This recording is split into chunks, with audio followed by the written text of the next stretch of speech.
Yet rock and roll, which punk rock would eventually be born from through acid rock, reggae and garage, retained its name from Afro-American slang. Rock and roll literally means in Afro-American colloquialism to fuck.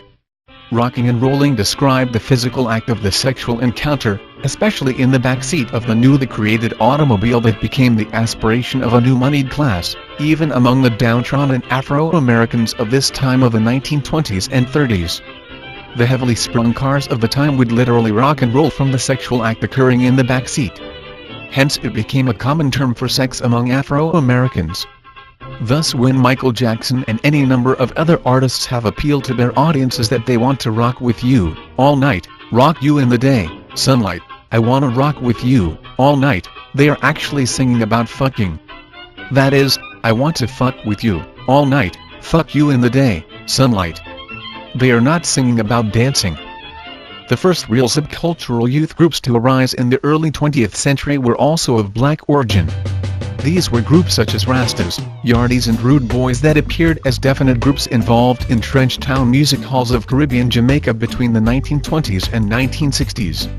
Here different local pressings of records were played on turntables in music halls for assembled partygoers. These were the first DJs. This was augmented with various amplification techniques and interspersed with live local bands. In these clubs and music halls, marijuana was the ancient religious drug of choice for the Ethiopian-influenced Rastafarians, looking for the real Zion with the help of King Haile Selassie. Yardies appeared in the early 50s after Hurricane Charlie, and the makeshift yards constructed out of wood the devastation forced the local trench towners to build. Most Yardies led the way for later Rude Boy street violence. Rude Boys accompanied the rise of 60s ska music and were lower-class trench towners aspiring for more and would gather wearing their best sharp suits, thin ties, and trilby pork pie hats inspired by American gangster films of the period. Ska, with its 4/4 beat, was the precursor of rocksteady, reggae, and dub, musical formats of their own that, along with ska, would influence the skinhead and punk movements also. Got a chokehold on your soul when you're 9 to 5. System got a chokehold on your soul, barely surviving. System got a chokehold on your soul, caught up in this mess. System got a chokehold on your soul with financial trade. And if you need reminding, the sun will be shining.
and the death of Donny B.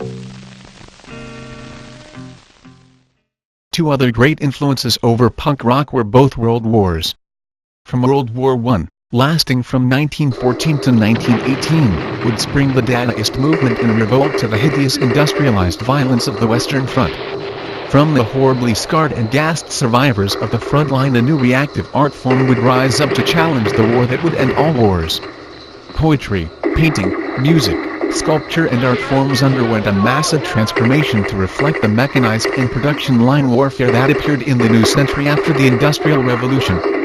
This Industrial Revolution had deprived folk in the countryside who possessed customary skills to be driven into the large and polluted industrial capitals to work in the new factories as little better than slaves. Dispossessed of their feudal ties to the land, the populations of newly industrialized countries felt a spiritual ennui in the face of the mechanized Moloch that factories had become. Dadaism, followed closely by Cubism and Surrealism, was a reaction to the destructive forces of Fordist mass production and mass consumption of the 20th century. Seen as degenerate art by political movements like the Nazis, these art movements would be formative in the later punk fashion, political and art scene.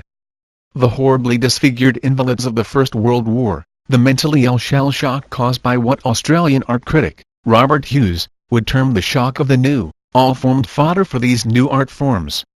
Returned soldiers with replaced limbs and faces, augmented hearing that had been lost or patched eyes, men with wax plastic surgeries and crutches, all these provided raw material that had been violently rearranged by war and was now recorded by an equally chaotic art movement.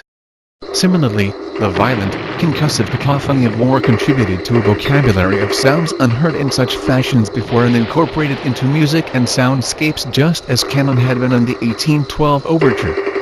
The creeping, blasting, preparatory, explosive barrages of the First World War, combined with the destructive impact of World War II, with its quick-paced mechanized battles and blitzes on the home front, combined to provide an industrialized soundtrack that permeated populations of the world wars. This would have a direct effect upon the music of times that would follow. Similarly, styles were adopted from this period. Styles appropriated from the world wars by punks and other subcultural groups include military uniforms, pith helmets adopted by certain British skinheads, heavily spiked leather gloves from the First World War trench warfare resuscitated in the sadomasochistic leather scene, barbed wire worn on punk jackets, ammunition bandoliers, and black, leather, steel-capped, World War II paratrooper boots. In a similar fashion, other subcultural habits were passed on from the wars of the early 20th century, such as the habit of young skinheads to cup their cigarettes when holding them in imitation of their fathers who once fearfully smoked on duty in the armed forces, the cupping of the hand to hide the burning ember from a sniper or nearby sergeant. In other ways, punk culture was reflective of the war period with the use and paranoia over gas warfare and the using of gas masks which led to rubber fetishes and even sadomasochistic fetishes directly related to the wearing of gas masks during sex. This is not unusual if one thinks of the hot, damp, fear and excitement-filled atmospheres of home-built bunkers during the Second World War jam-packed with people's bodies tightly pressed up against each other and furtive sex between teenagers at this time. Fordist production lines contributed to the subcultural habits of the workers' offspring in the adoption of certain clothes and footwear. Examples of this were the airwear soles of the Dr. Martens boot traditionally worn by working-class production line employees to ease the arches of their feet while standing all day at production lines. In a way that reflects this previous case, the repetitive clashing sounds of heavy industry on production lines produced their own kind of music for the employees that worked them and became used to them in their everyday lives.